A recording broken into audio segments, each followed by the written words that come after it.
이런 번거로움과 수고로움과 어떤 비용을 들여서까지 이런 식으로 브리딩을 한다 이거예요. 아, 왜 그러냐면은 브리딩 해보면 다 사실 답이 나와요. 진짜 이렇게 해가지고 브리딩을 하잖아요.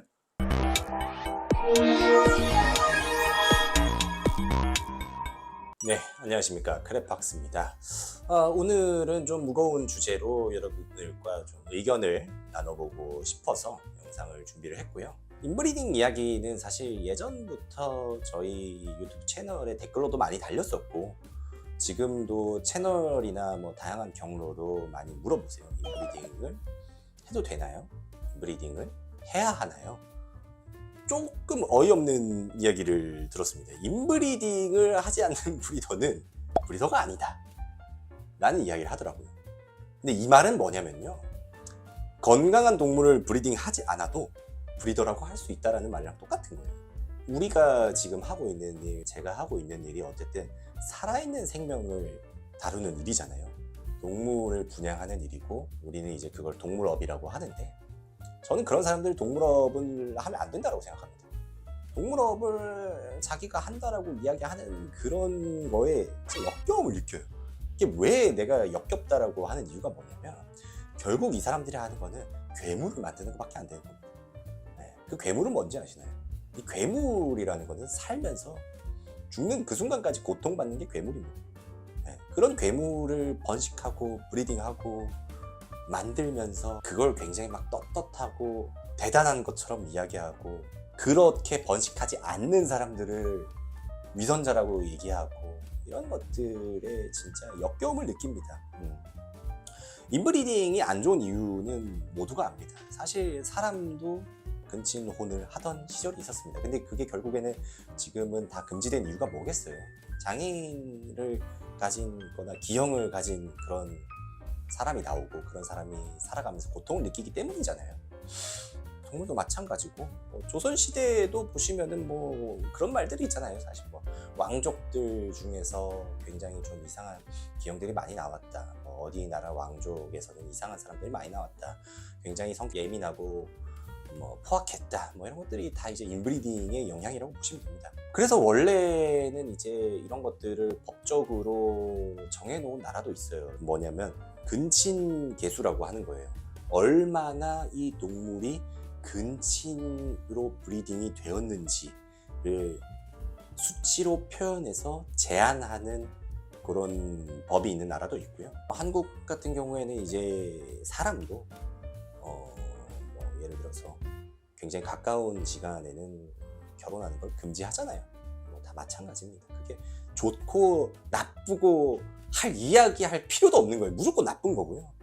이걸 뭐 해도 되냐 물어보는 질문 자체가 나는 사실 좀 이해도 안 됩니다.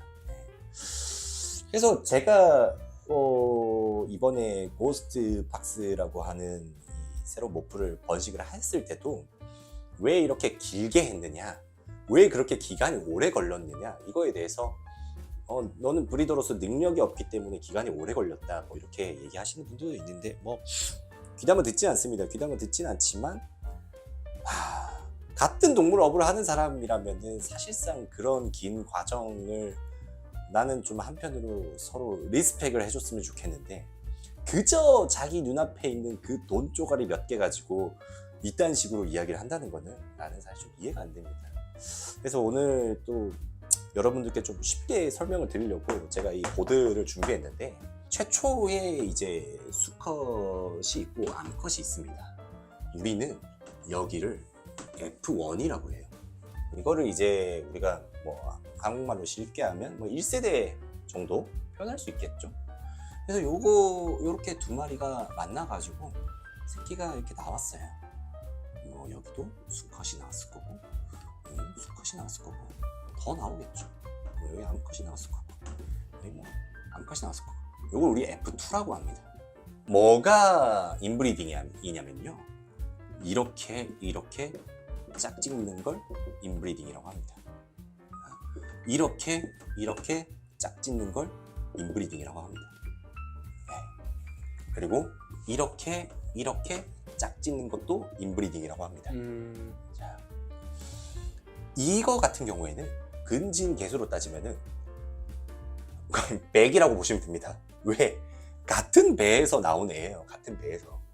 사실 부모와 얘의 근친 계수는 요거보다는 사실 적긴 하죠. 왜? 이거 같은 경우에는 이 두 개의 유전자를 받아서 태어난 애기 때문에. 하지만 얘네들은 사실 다 같은 선상에 있는 겁니다. 네. 그래서 같은 세대에서 끼리 번식하는 거를 근친 계수가 제일 높은 거라고 우리가 생각하고, 한 세대 차이는 그거의 절반으로 계산을 합니다. F2에 있는 수컷을 데려와서 이 F1과 F2가 전혀 관련이 없는 자라난 것을 밖에서 데려와가지고 브리딩을 합니다.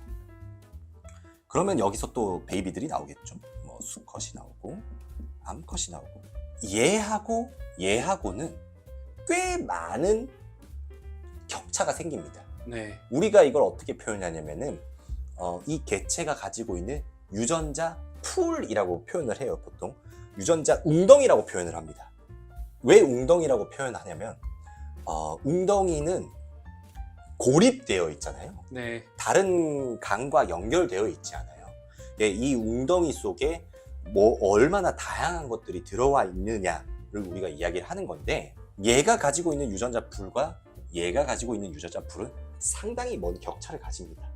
예.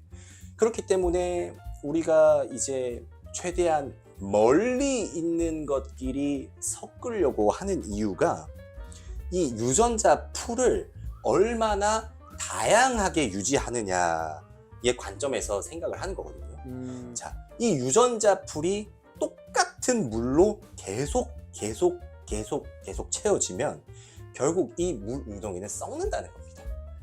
다양한 어떤 웅덩이의 물들이 섞여야지만 이 웅덩이의 어떤 생태계가 유지가 되지, 똑같은 것들만 들어오면 이 생태계가 유지가 될 수 없다. 이런 관점에서 브리더들이 브리딩을 합니다. 이거는 도마뱀을 브리딩하는 것뿐만 아니라요. 이건 정말 브리더에게 있어서 기본적인 개념입니다. 도마뱀뿐만 아니라 우리가 흔히 먹는 가축, 심지어 식용으로 사용하는 동물에서도 이걸 적용을 합니다. 하물며 우리가 애완동물로 키우는 동물에게 이러한 것들을 적용하지 않고 단순히 빠른 번식과 어떤 특이하고 기형적인 걸 만들기 위해서 같은 선상에 있는 거를 브리딩하는 행위는, 이건 정말 외국에서는 엄청나게 욕을 많이 먹어요.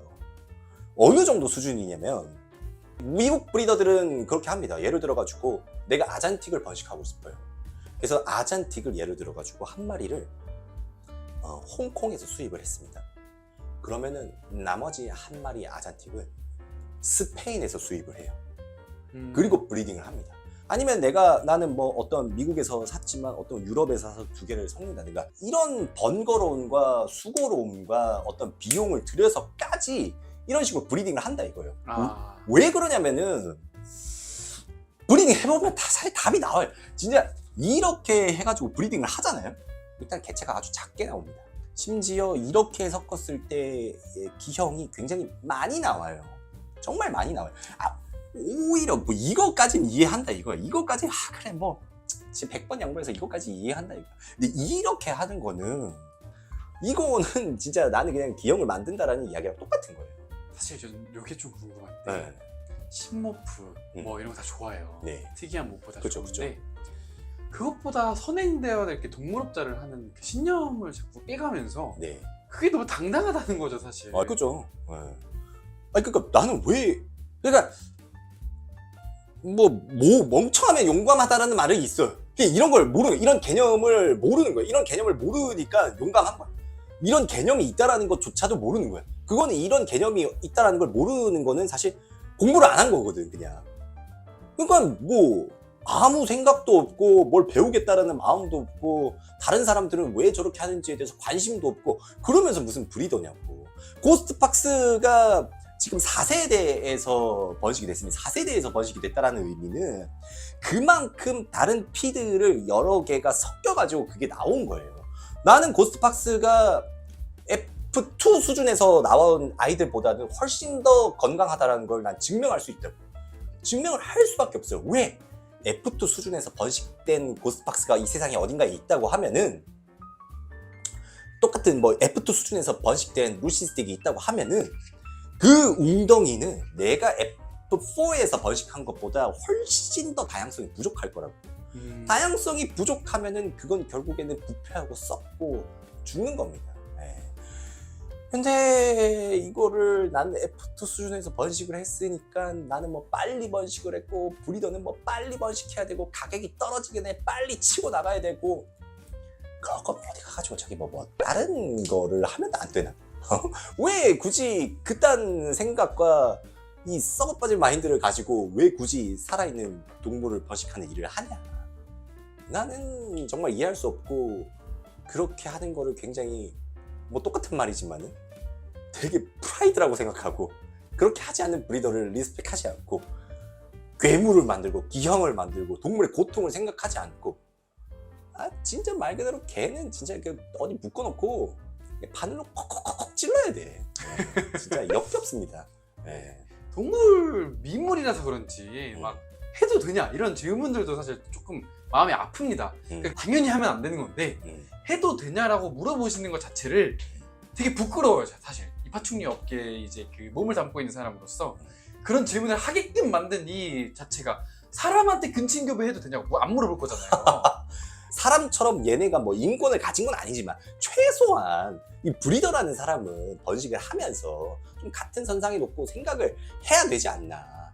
근데 뭐 그런 것도 없고 뭐 그냥 뭐 돈돈거리고 앉아 있었으니 뭐 답답할 따름이죠. 심지어 뭐 돈도 없는 것 같아. 죄송한 말씀이지만 뭐 이 영상을 마지막으로 인브리딩을 저에게 질문하시는 분이 없었으면 좋겠습니다. 물론 인브리딩 이때까지 질문하신 분들이 나쁘다가 아니라 뭐 요렇게 제가 이제 설명을 드렸잖아요. 그럼 요거를 좀 그냥 좀 받아들이셨으면 좋겠다. 이걸 뭐 이렇게 계속 하지 말고, 그러니까 원래 이게 그냥 정해져 있는 거고 이거 그냥 규칙이다, 그렇게 생각하시는 게 좋을 것 같습니다. 오늘 영상 여기서 마치도록 하겠습니다. 감사합니다.